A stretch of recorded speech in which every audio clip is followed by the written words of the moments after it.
Good evening. Sorry, good morning. Is it afternoon? Sorry. Good afternoon, ladies and gentlemen. We welcome each and every one of you to our weekly episode of the Economic Forum. We are here with our brother, Professor Abbas Mohammed from the United States of America, an economist who is coming to dilate upon the Ghana's economic growth. The topic that we are dealing with this afternoon is Ghana's economic growth. Can the current momentum be sustained? So here we are talking about the sustainability of the current economy. How can it be sustained? And the best person to deal with this subject is our brother, the Professor Abbas Mohammed, who is giving some few minutes to dilate upon this issue, and then we continue with question and answers. So if you have a question that we want to talk to our brother, please send it to us via WhatsApp. Inshallah, we are going to direct it to our brother to answer those questions. So without much ado, we hand over to our brother, the Professor Abbas Mohammed, to dilate upon this issue. Once again, thank you for having us. Thank you, Wellcare TV, for the opportunity. And dear listeners, thank you once again. Here today, we're here together to actually discuss the momentum that we've seen in economic growth as far as Ghana is concerned. So I want us to reflect on our progress. And in doing so, we must also acknowledge the challenges that lie ahead and the progress that we have so far under the current administration. So I'm going to give you some economic progress as far as data is concerned to begin with. So as it stands today, Ghana's economy has shown resilience with GDP growth of about 5.3% in the first quarter of 2025. Our inflation rate has seen some decline and the city has also appreciated, reflecting the government's efforts to stabilize the economy. The current administration has also launched several initiatives to stimulate the growth, including the 24-hour economy, aimed at creating an integrated, efficient, and export-driven industrial economy. So as far as inflation is concerned, the current administration has been able to maintain inflation to some numbers close to about 18.4% as of May 2025. And I was also appreciated our international reserves at $6.2 billion. So these achievements demonstrate the effectiveness of our economic policies so far and the hard work of the people of Ghana. But there lies the challenges ahead if we can maintain this. So far the progress looks good, but the efforts and the programs that we've seen, namely the 24-hour economy, which is designed to stimulate the economic growth, and then job creation by promoting a 24-hour economy, leveraging our national resources efficiently.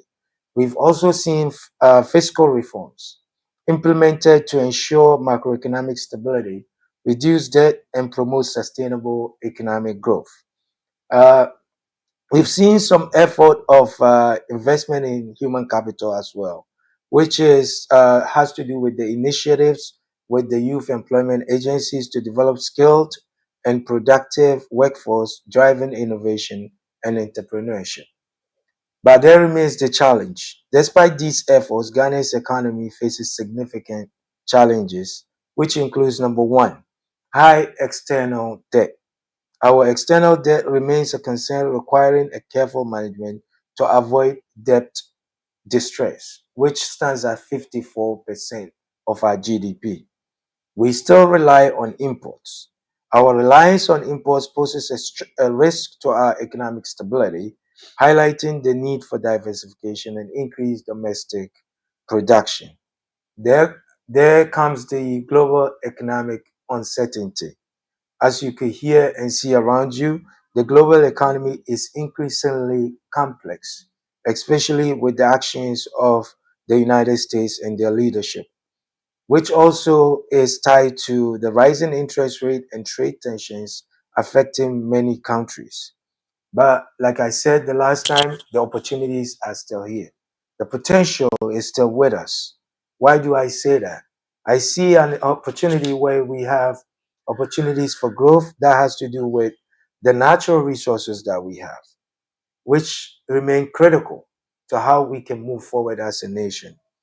Gold, oil, and cocoa will provide a solid foundation for economic development if we seek to do so.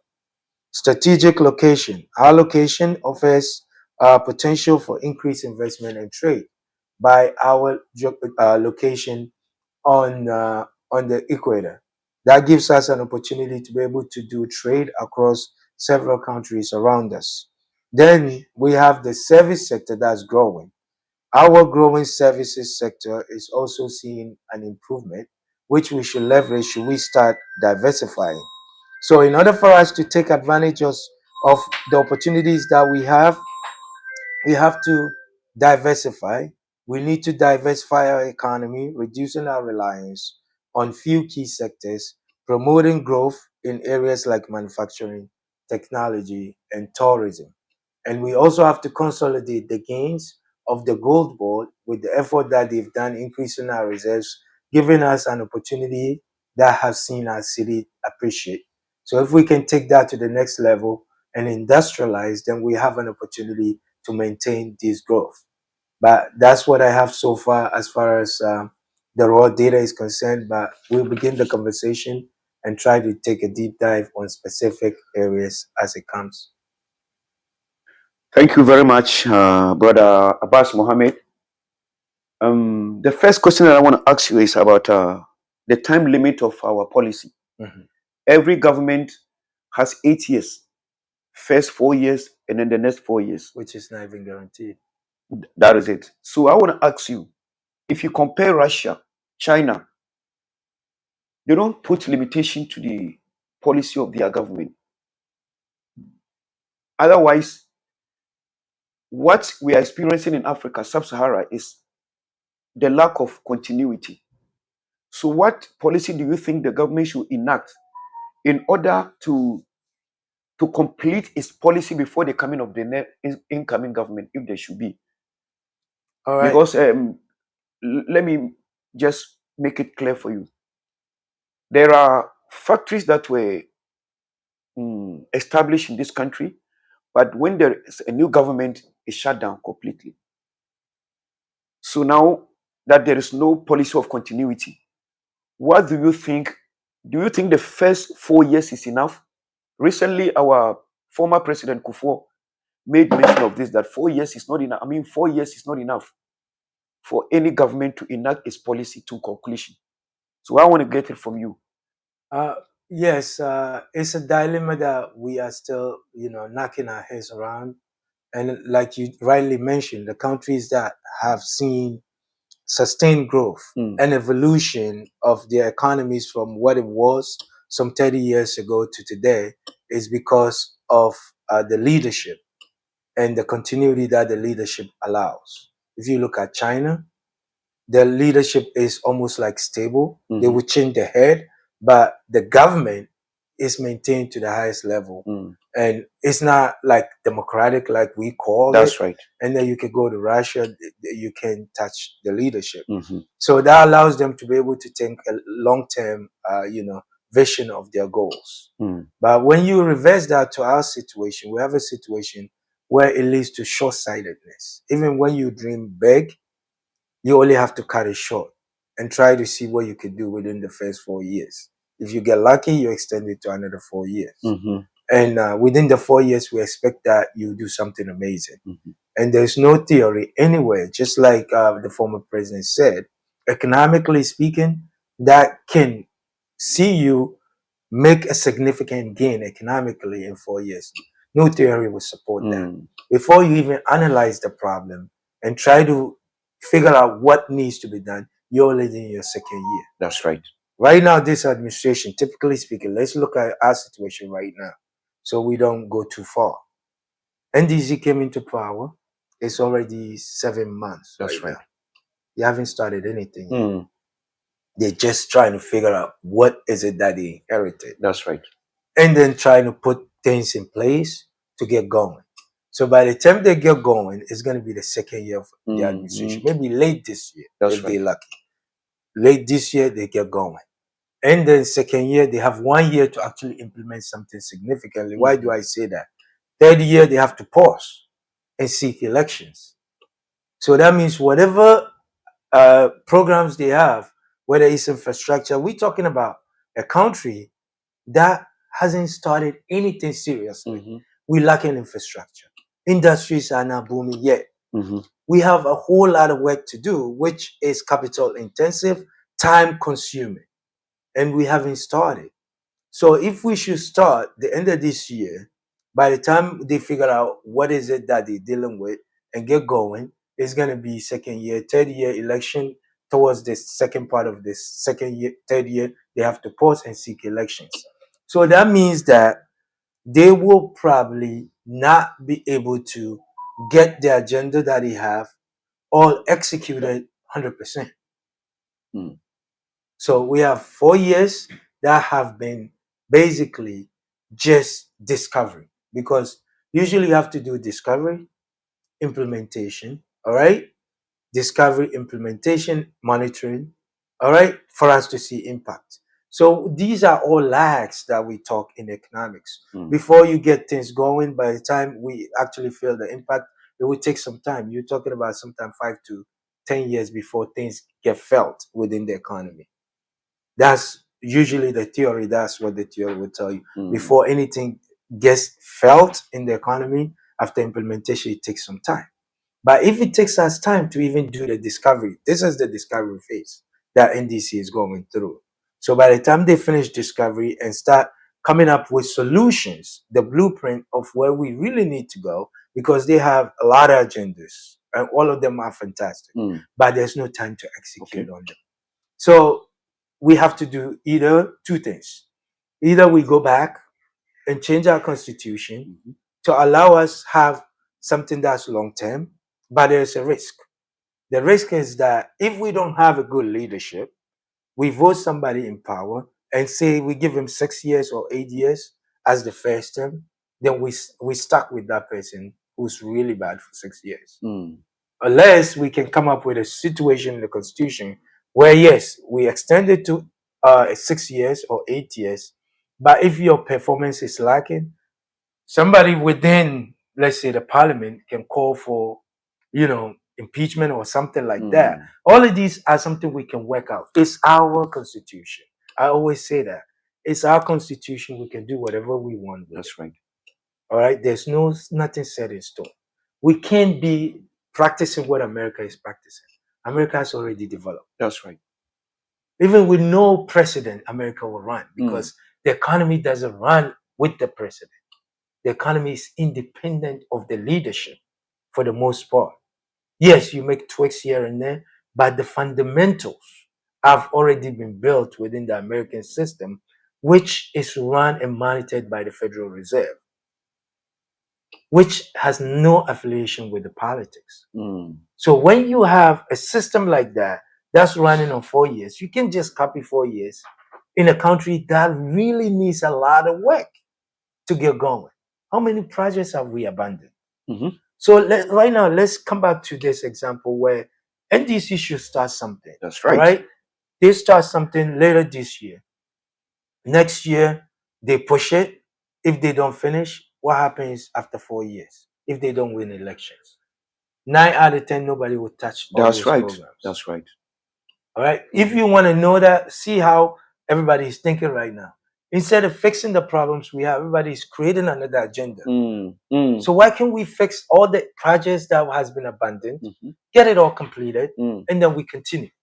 So that's one way of doing it. Extend your democracy. Number two, if you don't want to extend your democracy, then you have to look at an example of countries that are doing the short-term democracy with some kind of independence in the management of the economy. So what I'm referring to is the Federal Reserve System that is sitting between the country and the political leadership. So the politics doesn't have 100% influence on the independence of the Federal Reserve in guiding the economy forward. Because basically their job is employment, inflation. So do we have such a system where the people managing our employment, the reason why people are on the street, are in the hands of some people who are Ghanaians that are not politically influenced? Can we establish that? The people who are managing how much things cost on the street, which is our lives, It's not politically influenced. America has it. So if you want to learn American democracy, then learn the whole thing. That's right. Don't take half and leave leave half. You're taking 4-year democracy, but you live in the economic independence. Economic management is the most critical aspect of running the government and leading people. And that we leave it to politicians. How are you going to move? So it's either you change your democracy. I don't want to call the communism or socialist approach. I don't think it's what we need. So I don't want to suggest that, because that's another alternative. That's right. There's nothing wrong with that, as long as people are happy. I'm able to feed myself, my family, and kids are taken care of. Then everybody's happy, right? If that's what we want, then we should go for it. If that's not what we want to be free as people and take the democracy 4 years. I don't have a problem with that. But learn from the best examples. Don't take some and leave some. All right. So that's how we can move, because this is leading into short-sightedness. Whether NDC likes it or not, that's right. They have to try to win some economic points in terms of what they could change within the short amount of time in 4 years. And realistically speaking, no economist would tell you that they can do anything significantly in 4 years. They can only tell you that they've set the stage for the next action, which is the next 4 years. That's right. But Ghanaians don't understand that. Ghanaians want the results. And we live in an economy influenced by social media, where we want instant gratification. Everybody wants to see it right now. We don't have time to be waiting. So if that's the system we practice in, then we're never going to experience anything important or significant unless we change the running of the economy into the hands of people that matter and people that are experienced to lead us forwards. Because we're talking about what we need to do to maintain. We're talking about diversification. We're talking about industrialization. All of these are long-term developments. They don't happen tomorrow. You just don't expect that we feel that tomorrow.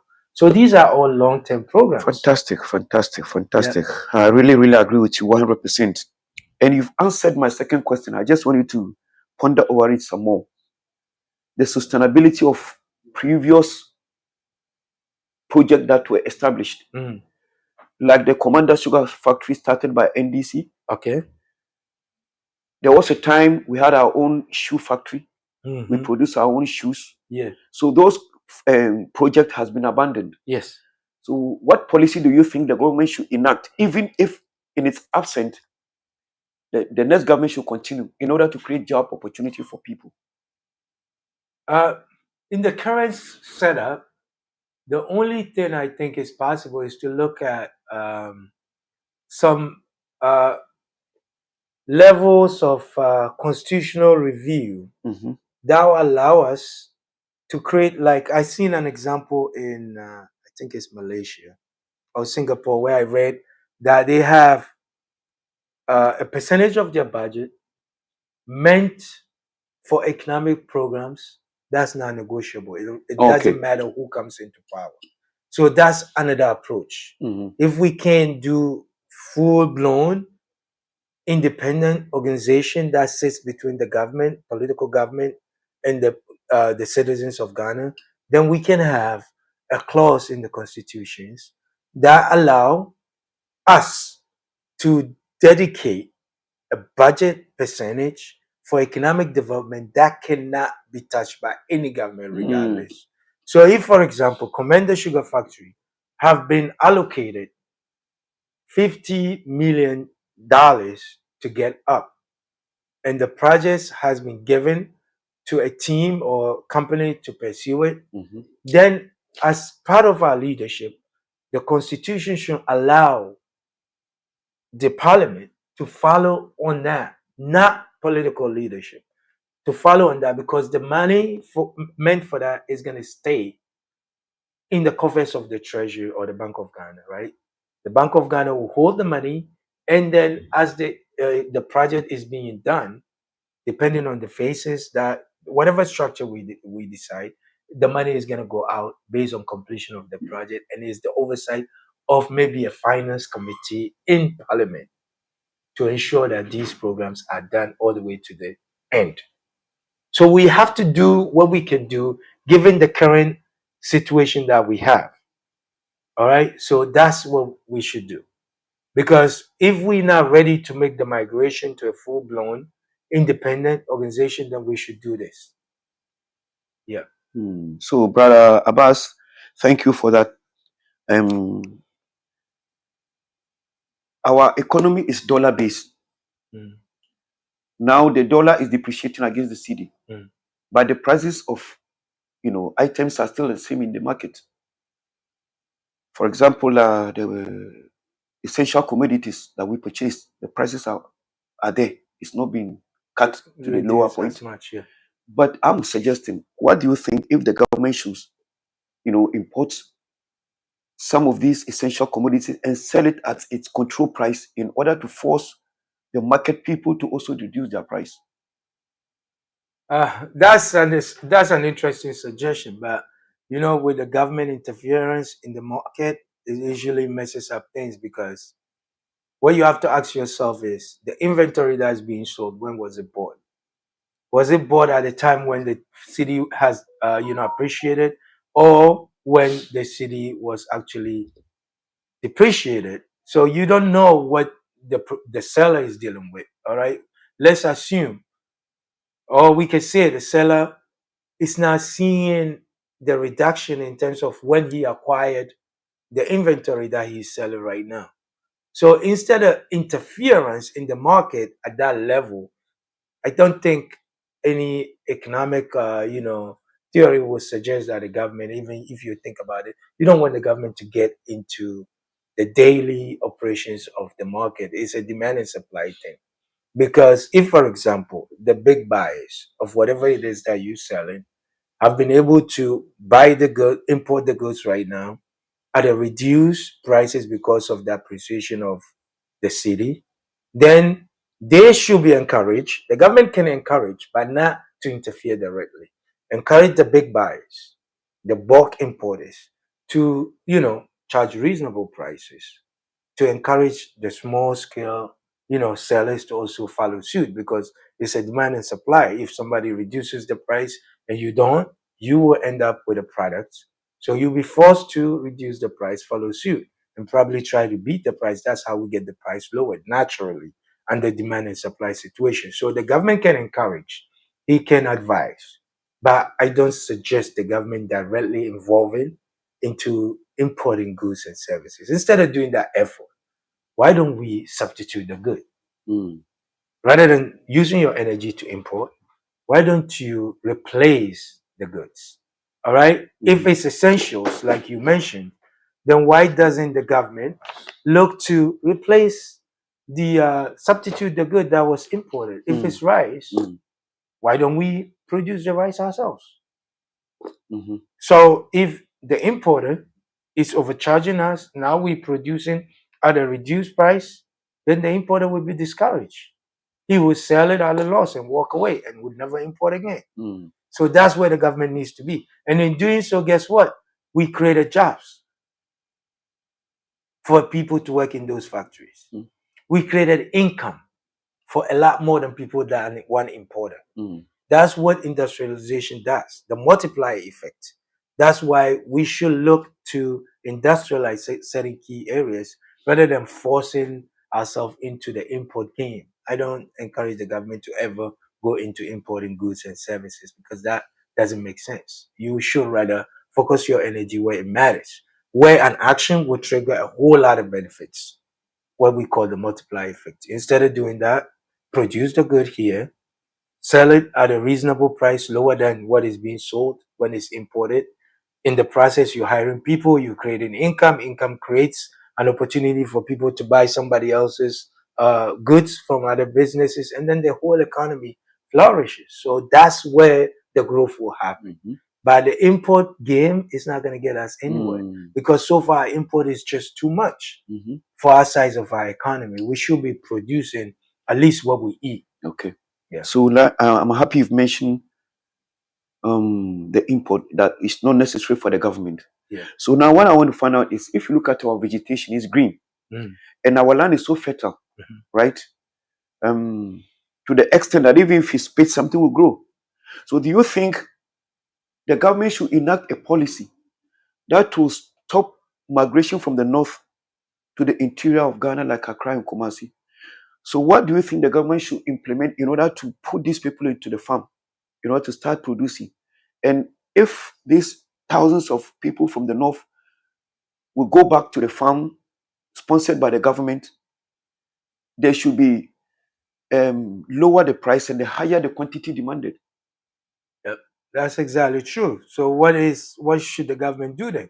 The government needs to make farming attractive. That's right. I think that's something that's in the NDC manifesto, if I read correctly, what they say in agro-based industry. So if we make agriculture more attractive, then it will encourage the remigration. They have to go back to the farms. That's actually better for the individuals who have left and came to the cities, because that's home. Everybody wants to be near home, but the opportunities are what's lacking, which is why they came to the cities. All right. So instead of that, make it more attractive. Put all the incentives over there for them to go back, open up a business, agro business. All right. Funding. Give them capital to start up. Give them training. All right. The tools they need, and then get them going, and make it more attractive for the youth to return home and produce the goods that we need. So we can do it, but it has to be, a comprehensive system or method that we should adopt to encourage the youth to go back. So that's how we would de-escalate the population that we have in the city. Because right now everybody thinks that only the city, they can get one or two things to do to survive, which is true. But there's nothing there. So I in that space, I like to commend the government when he said he actually wants to spread out the functioning of the government away from Accra to other regions, because Ghana is more than just Accra. All right. So if we spread out all these economic activities around the nation, then everywhere you are, you'll be comfortable to just start a business. But we have to make it attractive. Okay. If we make opportunities there, people will move. That's right. But you have to give them incentive. That's right. Capital, training, very important. And then the resources that they need. All right. In terms of tools, equipment, what is it that they need to start a business? And is it accessible? Not for the party people only, for everyone. You want to start a business, you should know a business in agriculture that you can start, and an office that's open without any affiliation to one political party. If we can start thinking that way and act like that, then we should be able to get going. Fantastic. Those who are watching us on Facebook, please share the message across. This topic is so important, and our brother is doing justice for it. I'm interested in this question. How does Ghana's current growth rate compare to other countries in the sub-Saharan region? Ghana growth rate is appreciating at this point. So this quarter we posted 5.3, and countries like Rwanda are growing over 6%, 8%. All right. So we get in there. Okay. We have our challenges. All right. We get in there, and we did nothing to get here. If you think about it, it's only discipline that this administration has shown in terms of austerity measures, not overspending ourselves.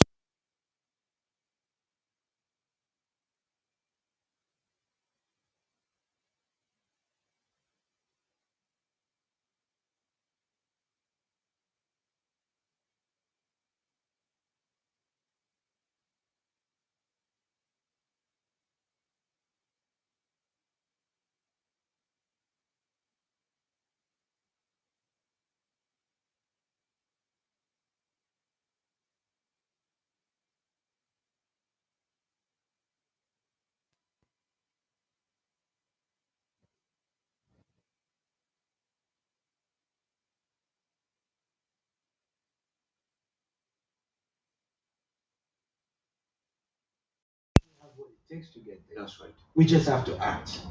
So as far as other countries are concerned, they're doing what they're doing. But I think we can outpace everyone. Should we start going? Because we know to have the ability to actually get things done if we put our heads to it.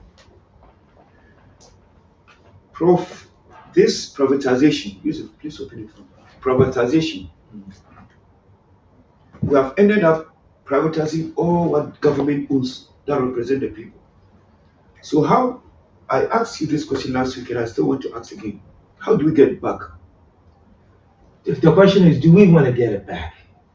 All right, because the government is overwhelmed as it is. I don't know if you follow in the conversation, even if you talk to the politicians that mean well, they will tell you honestly that they wish the government doesn't have that much power on everything. They want the private industry to lead. The question is, what kind of private public relationship do we need? All right, so when we talk about privatization, it's how you privatize that's the problem, because privatization is never a problem anyway. Okay. U.S. economy is based on privatization.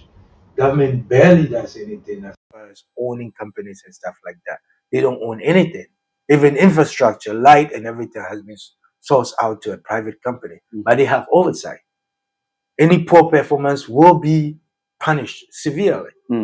If they give you access to energy to supply electricity and you don't do a good job, guess what?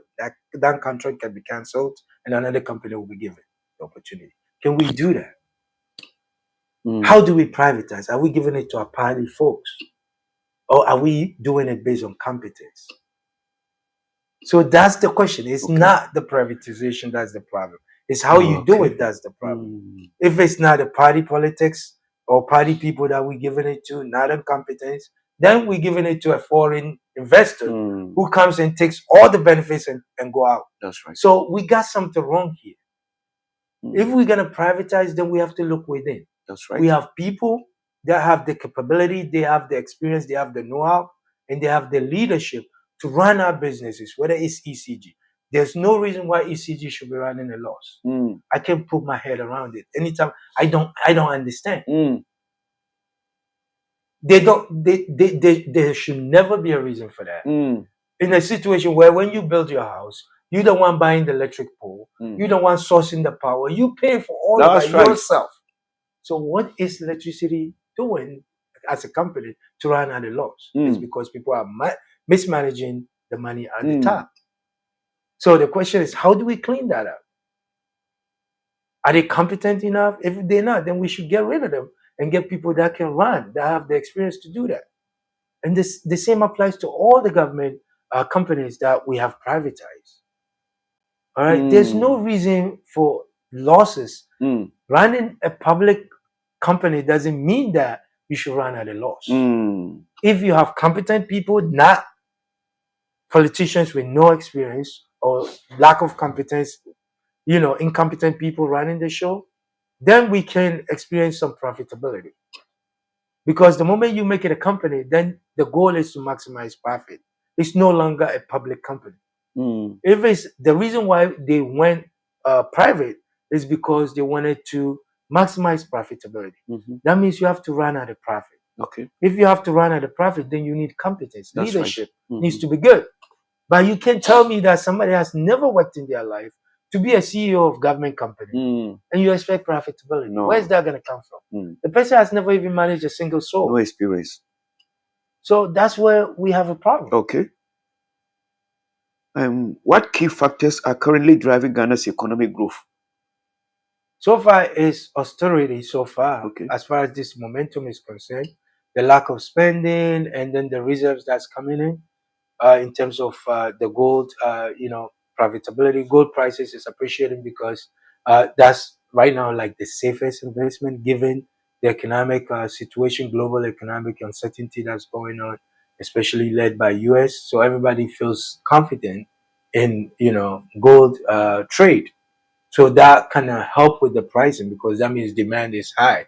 When demand is high, price will go up for gold. So that's what we experiencing.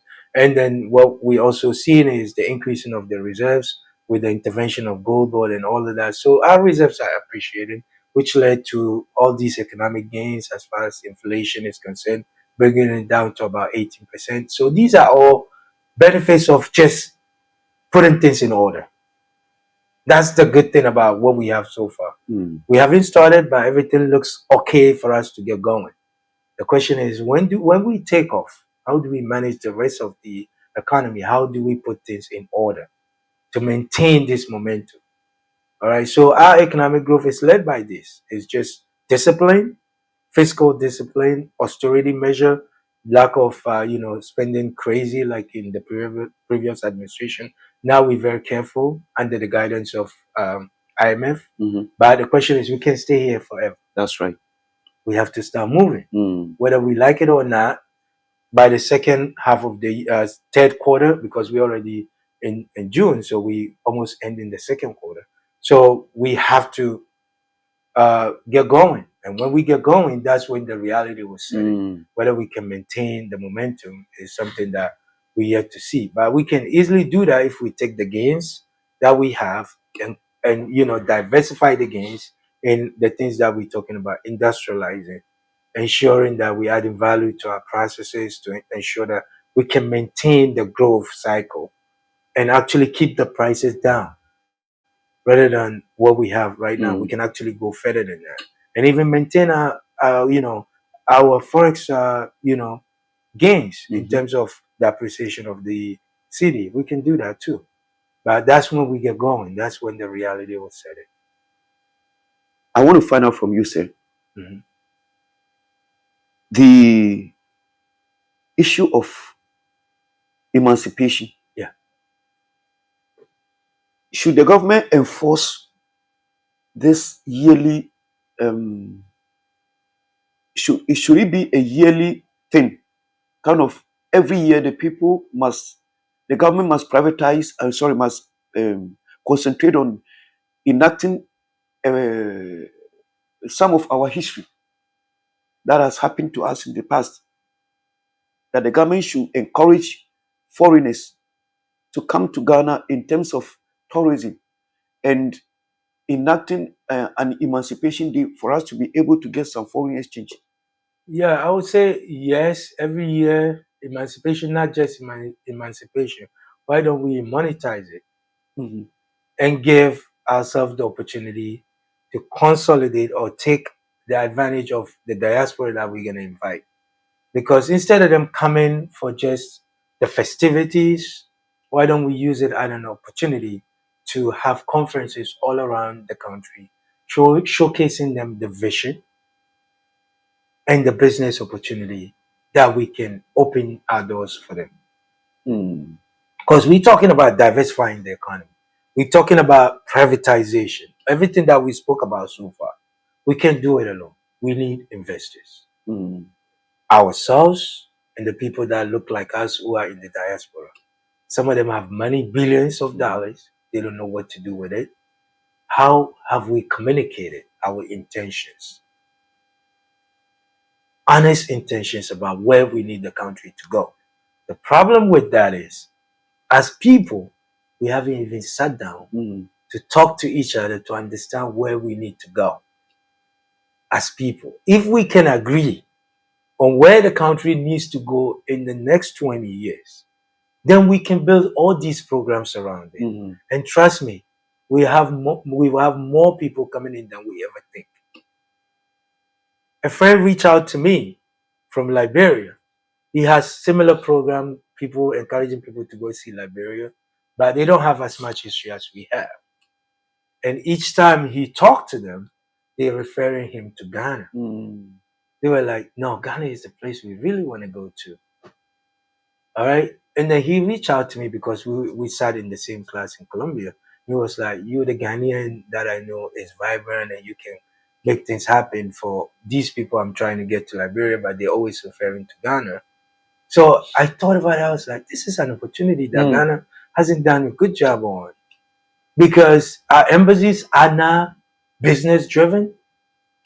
We just sit down and do consular services, issuing visas and passports. No, we have to go beyond that. Open your doors, have a discussion with people. You are in America. That's right. How many conferences do we have for investors to encourage them to come to Ghana? Wow. So let's tie that. Any opportunities we have to bring people together, it has to be monetized. That's right. How can we make that happen and at the same time try to get those billions of dollars coming in? Even diasporas, those of us, even Ghanaians who are abroad, I've never heard a conference that's inviting me to come and listen to the embassy because there's an opportunity in Ghana that they want us to take advantage of. So as a nation, I don't think we got it. We don't really think through how we want to develop. We're leaving it to parties to drive it. They can only do so much. But as a nation, we have to come together because, listen, the opportunities we have is just boundless. That's right. We have history. We have a lot of rich history in Ghana. Culture, tradition. Everything is amazing. Then you have the resources. You have the people who are nice. We have all of this going on for us. But as a people, we don't seem to get it together. The politicians can only do so much because guess what? They overwhelmed with the people that they have to live up to. Their people, party people, and then the terms, 4 years, they have to worry about it. Already they're talking about who's gonna take over after Muhammad. So our attention is all over the place. Instead of talking about the next 20 years, where do we want Ghana to be? Here we are thinking about MPP doing their thing, and NDC, we're going back again, the same circle to waste 4 years for nothing. And people are waiting. Fantastic submission. You talk to your Ghanaians abroad, they want to invest, but they don't know how. Because they don't trust anybody they left home. That's right. But if we have institution systems where you come and buy shares in the government opportunity business, that's easy to understand. Not the one that will take your money and never give you the money back. Can we make it clear, transparent systems where I will sit in America, I don't have to come to Ghana, but I can still invest and make sure that my investment is secured. That's right. How do we communicate that? Fantastic submission. Fantastic, brother. I want to get this from you. How Ghana's recent growth has been broad-based or concentrated in specific sectors? So far, because the growth has not been, diversified across board, there's no serious sectors you can talk about other than the service sector. Okay.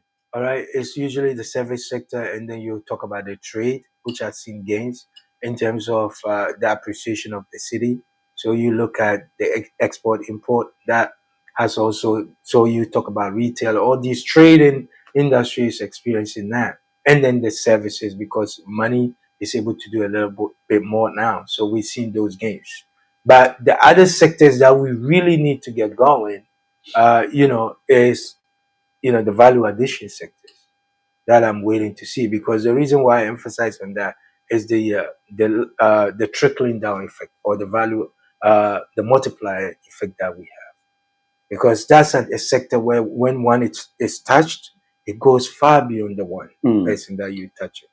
It touches almost everybody, including the business, even services, haircut. Because a simple thing, an example of what I'm saying with multiplier effect is, if somebody doesn't have a job today, right, and he manages to cut his hair once a month, the moment he gets that job in that manufacturing company in his neighborhood, or whatever company we open up in their neighborhood, now they have income. Instead of cutting his hair one time, now he's going to do 2 times in a month. Guess what? He's creating business for the barber guy. The barber guy also will participate in someone's business. Maybe he used to take his girlfriend out once a month. Now he has more money because more people are participating. That's right. Now he can go out twice. If it's his wife, family, they go out, the same thing. Now he can multiply those efforts. So these are all things that one single action will trigger. So that's why I'm waiting to see the effects of those rather than the small gains that we have right now. The gains are now not spread out. It's only concentrated in the industries that deals with the forex, which is the import-export and a little bit of services. So these are the industries so far that's benefiting. But we want to see more than that. Some more, right? Okay. So in terms of 24-hour economy, I want to find out, apart from stabilization of the electricity and then the security, what else do you think should be an ingredient in order to succeed in the 24-hour economy? The infrastructures, roads, highways. Okay. You can't run a 24-hour economy where people can get to the store or whatever it is that you're running. If your offices, how difficult is it to get? Let's say you run 24-hour economy, and I have to travel to Accra because businesses are open 24-hour economy. With the current situation, how long would it take? You waste about 6 to 8 hours to get there. That doesn't make sense. So infrastructure is key. You mentioned some of them, energy, light. Let's solve that. That's the first one. Get out of the way. Then deal with the road situation. Traveling, the commute needs to be cut because our productivity is spent on the roads more than our actual work at the workplace. So if we can reduce the times, the hours that we spend trying to travel from point A to B by good roads, then we can start gaining the benefit of 24-hour economy. Okay.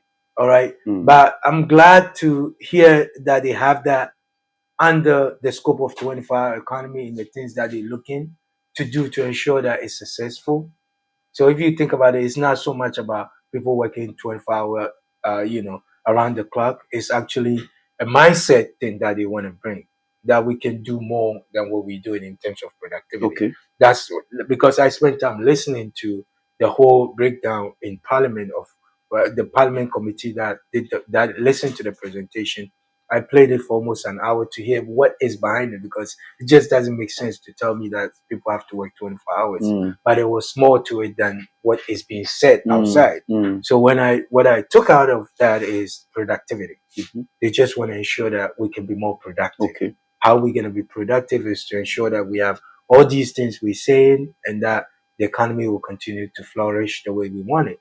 So if we can do the things that is lined up, but the key thing is infrastructures need to be upped. Okay. Our infrastructure is so behind that I don't see a possibility of ever experiencing a gain in this when we have that. We have infrastructure the way it is. So we have to do more. Okay.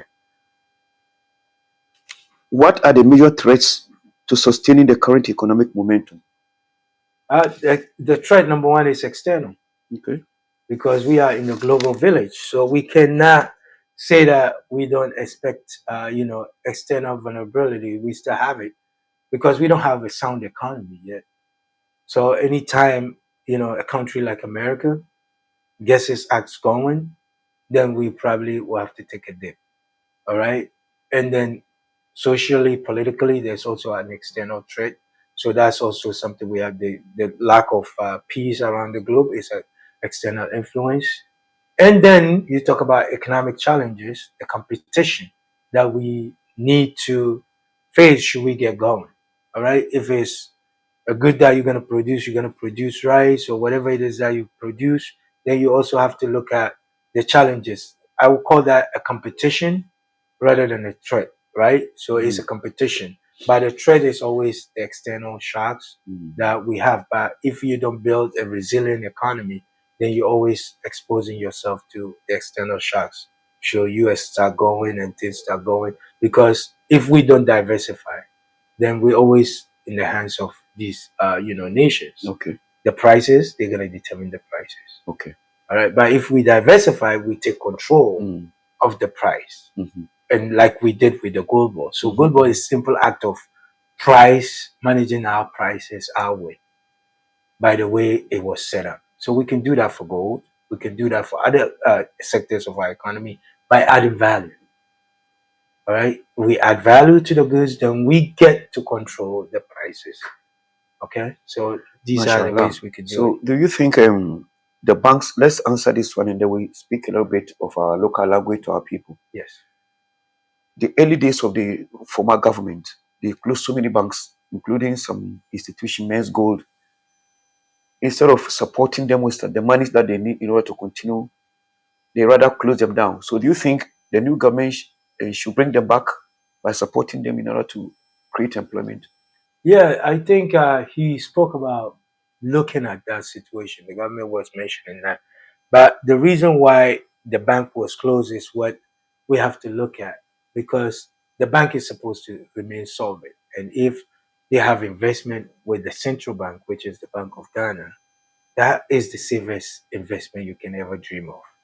Hence the reason why they're not giving too much loans on the outside, because it's risky. You have to tie it with a collateral and stuff like that. So they heavily invested in government securities with the hope that that's more stable and more, permanent.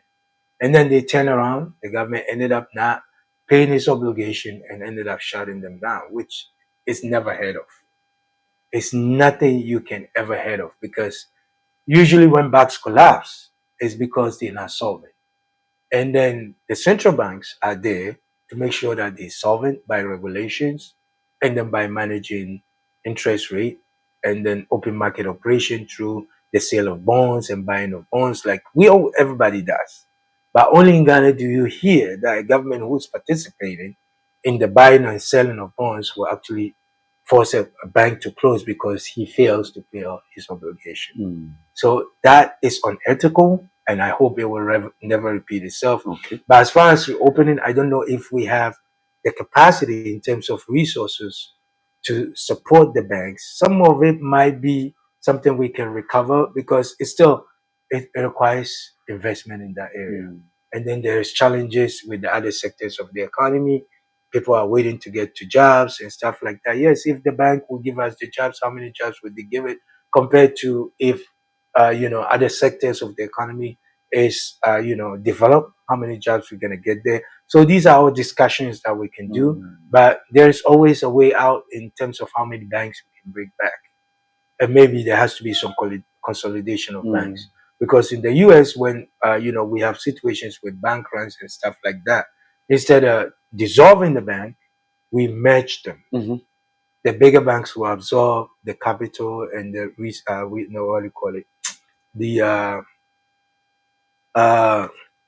the resources of the other bank, the little banks, so they can absorb them. Like one of them was the bank that I was banking with, and when they were going down, they gave it to Bank of America. Bank of America took all our accounts, and now we bank with America. But we started with what we call Fleet Bank. Okay. Fleet Bank is no more. So you don't let the bank go down with people's money. Okay. Because that's unethical. That's right. Because the person on the street investing in the bank doesn't know what's going on the top. So the government has to take responsibility. That's right. Suck it up, maintain your citizens' interest and their hard-earned money. And that's where I can't just think about how do we even make that decision. That you're not helping the people, you're actually hurting them as a leader. If you're not going to help me, then leave me alone. My money should be where it is. Exactly. But don't dissolve my bank and I'll lose everything. These are people's retirement. That's right. People have worked 30, 50 years of their lives only to save a little bit, invest in a bank, and then you kill it all. That's unethical. That's never heard of. Great submission. We thank you so much, Professor Abbas. May Allah reward you for this good work that you are doing. And as usual, anytime we come here, we spend some few minutes to benefit our people who speak the local dialect, for them to also benefit from our conversation. So in this juncture, I'll say to our brother, please talk to our mothers who are also part of the economy of the country, so that they also understand what has gone on today at this Blended Town Wakia TV. Isa yan uwaye mu maza da mata, muna muku gaisuwa ta musulunci, assalamu alaikum wa rahmatullahi ta'ala wa barakatuh. To muna tare da dan uwanmu Professor Abbas Mohammed. Mun dan tattauna ne akan tsarin tattalin arzikin ƙasar mu ta Ghana. To da yake yawanci ma ba jin turancin ake ba, amma duk da haka dole a dama da ku. Shi sanya dan uwanmu zai dan yi bayani akalla na minti 5 akan abin da muka tattauna, kuma duk wanda ya ji wannan program din kai ma kai sharing dan uwan kai samu, saboda muna da target. Wa'annan maganganu masu tsada da dan uwan mu yayi, muna son ya kai ga wa'anda ke mulkin kasar, su ma su ga wani bawon Allah ya zo ya taimaka, tunda shi ma dan kasa ne.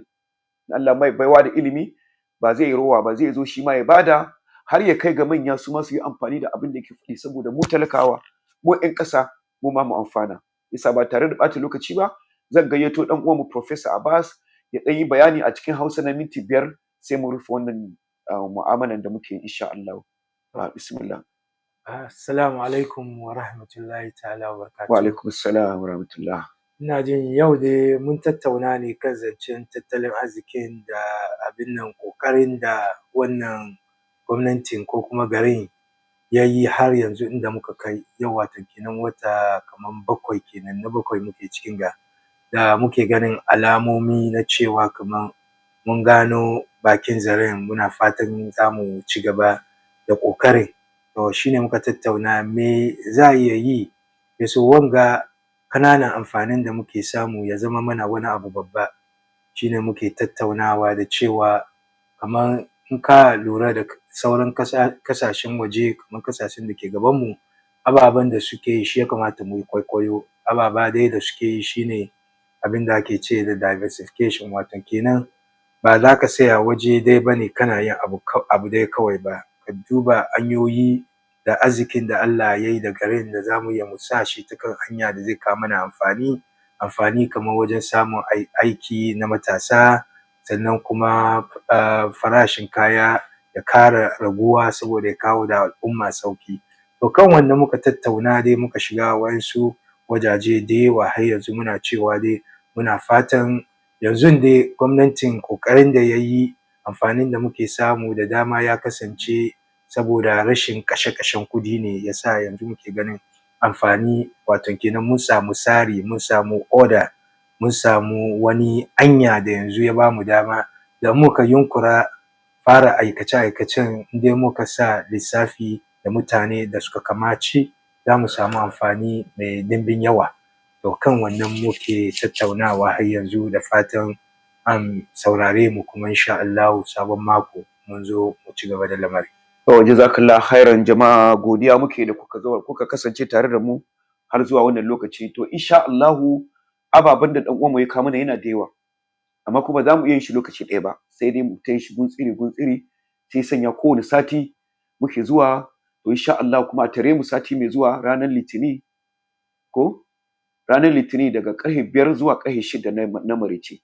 Sannan ba ga haka in dan lokacin ya kai insha Allah za mu kaddamar da littafin da dan uwanmu ya buga a nan, za mu kaddamar da shi a Accra, za mu kaddamar da shi a Kumasi. Idan lokacin ya kai za mu gayyace ku dukanku masoya walkiya, dukanku za mu gayyace ku zo wajen wannan kaddamar da wannan littafin. Amma ba tare da ɓata lokaci ba, godiya muke ƙwarai da gaske da kuka samu lokaci kuka kasance tare da mu. Isa muna kuma bara cewa dan Allah duk wanda ya saurari wannan program din ya tura wajen ƴan uwan shi ko kuma abokan shi, yanda dai za a yi abin ya yaɗu, ya yi trending, duniya duka su sani. Isa mun gode muku ƙwarai, mu ne muku fata alkhairi. Assalamu alaikum wa rahmatullahi ta'ala wa barakatuh. Wa alaikum assalam.